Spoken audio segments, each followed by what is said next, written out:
Good and Safe Education by Kiara Asnika.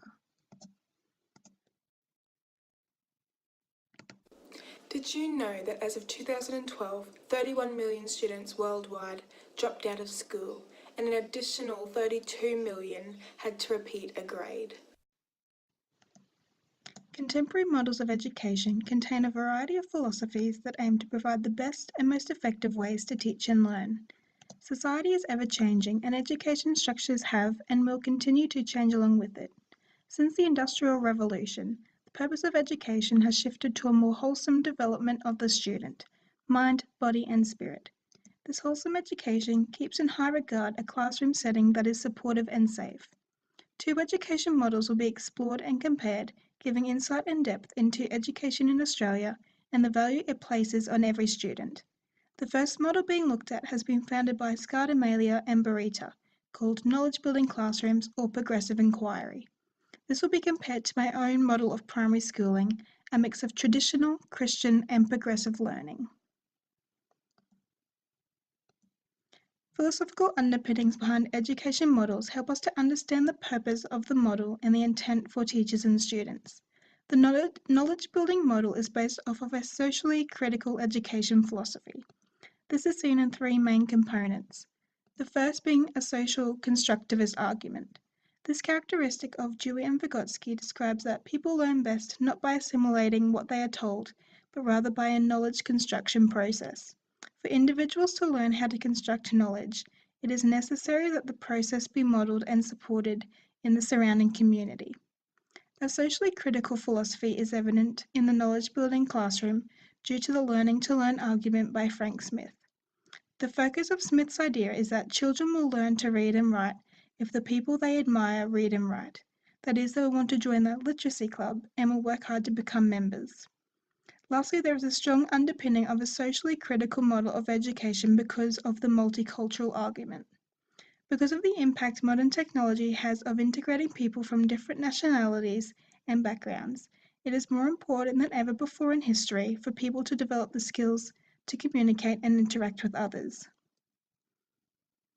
My primary schooling was centered around Christian values, and this was evident in the school ethos, the teachers, and the learning in the classroom. The main influence of the school was Jesus and his philosophies of love, acceptance, and community. The learning environment also contained a variety of learning ideas and styles to cater for different learning needs.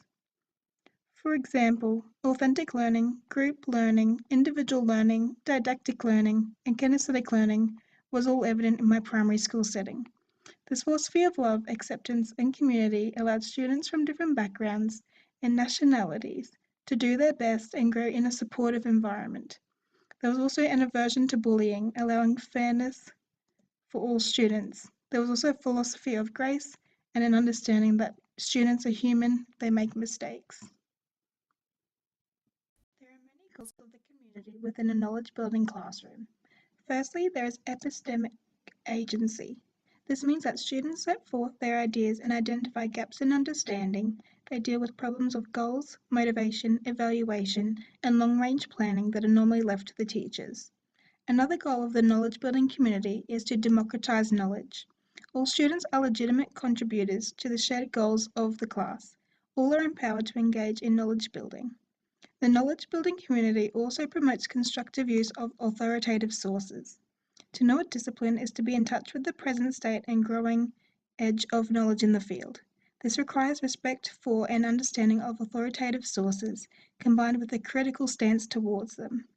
A knowledge-building classroom has a goal to foster a love and culture of learning and sharing this with the rest of the community to collectively improve knowledge. Students learn to synthesize multiple perspectives, to solve problems in a variety of ways, and to use each other's diverse knowledge and skills as resources to collaboratively solve problems and advance their understanding. The intent is for members to come to respect and value differences within the community. In contrast, most classrooms tend to foster a culture in which students are expected to acquire the same body of knowledge at the same time. Rather than an emphasis on diverse expertise and problem solving, there tends to be an emphasis on conformity and on learning particular subjects. While the knowledge-building classroom is very much academic-focused, my model of education was based on Christian principles and ethics, and this came before academics. A quote which I believe sums up the Christian goal of education is as follows. The goal of Christian education is to guide children towards an understanding that God is at the center of every pursuit of knowledge. There is no greater purpose for a school than to guide students towards embracing the world in this way.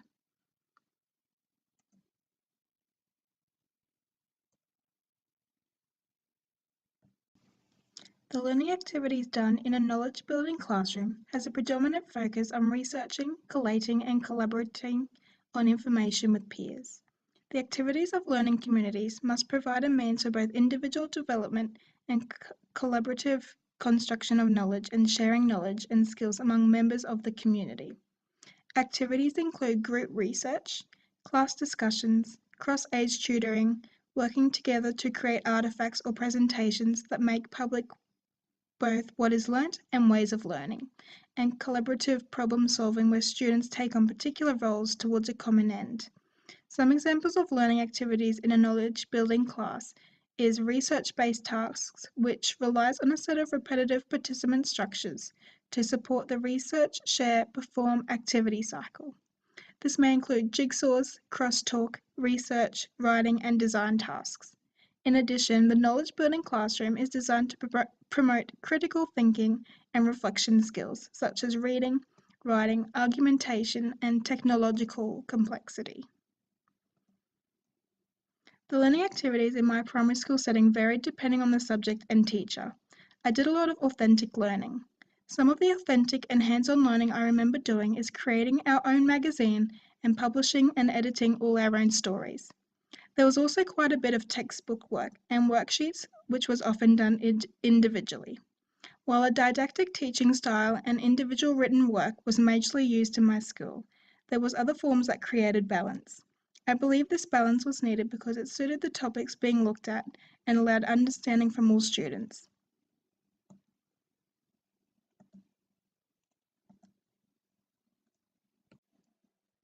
The teacher roles and relationships of the knowledge-building community has been noticeably unlike to my own experience.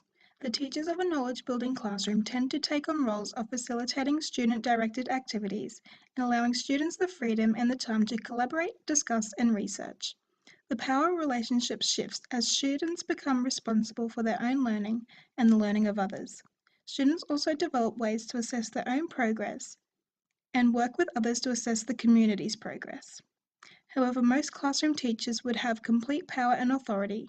They would direct all activities done in the classroom.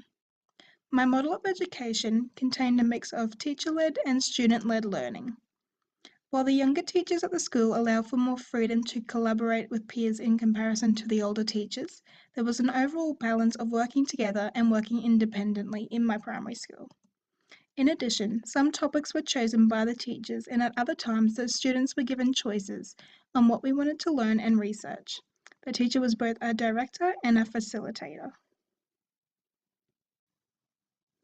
It is extremely evident that the knowledge-building model of education contains a high amount of student-focused and student-led learning.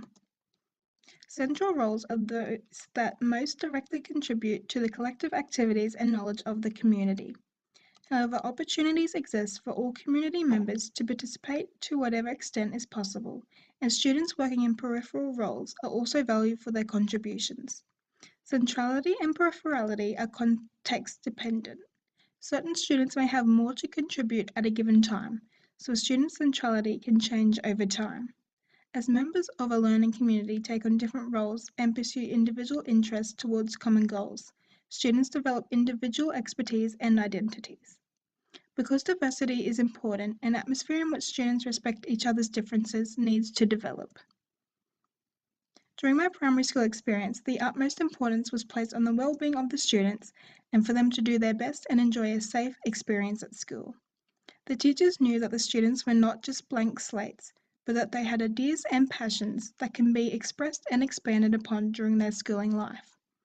Unlike the knowledge-building classroom, where certain students may contribute more ideas at a given time because their ideas are more valued, all students were valued equally in my primary school and given opportunity to contribute and be acknowledged. In considering these two styles of education involving Aboriginal and Torres Strait Islander individuals, it is likely that in a knowledge-building classroom, they may find the task pointless and difficult. For example, the knowledge-based class is focused a lot on reading using the internet and online databases. Aboriginal peoples learn best from games, storytelling, and hands-on authentic learning that they have a direct connection to. Whereas in a Christian school setting, it is important for teachers to understand that Aboriginal peoples do learn differently to most Australian students and will need to be taught differently to gain the same result. With no Christian perspective, a school may easily leave behind any students that do not learn from their methods of teaching. What is education for? Did your teacher ever tell you to get to work so that you're not flipping burgers at a fast food restaurant? Well, behind that comment is a certain understanding about the purpose of education. It's a canned approach to learning. It's simply prepping students to clock in and clock out. But what if education was viewed differently? What if instead of focusing on how students can serve the market, educators focused on how schools can serve students? To do this, of course, we have to give attention to what it means to be human. From the beginning, humans are curious, inquisitive. We want to know. We can't help but organize and understand the world around us. Classical Christian education begins with the assumption that the student is not only a future worker, but a curious creature capable of joyful discovery. The classical Christian model educates the whole person and works with the grain of a student's humanity. This type of learning paves the way for a well-lived and satisfying life. It's learning that does far more than just manufacturing workers. Let's get back to the basics, back to what makes humans human, and start education from there. That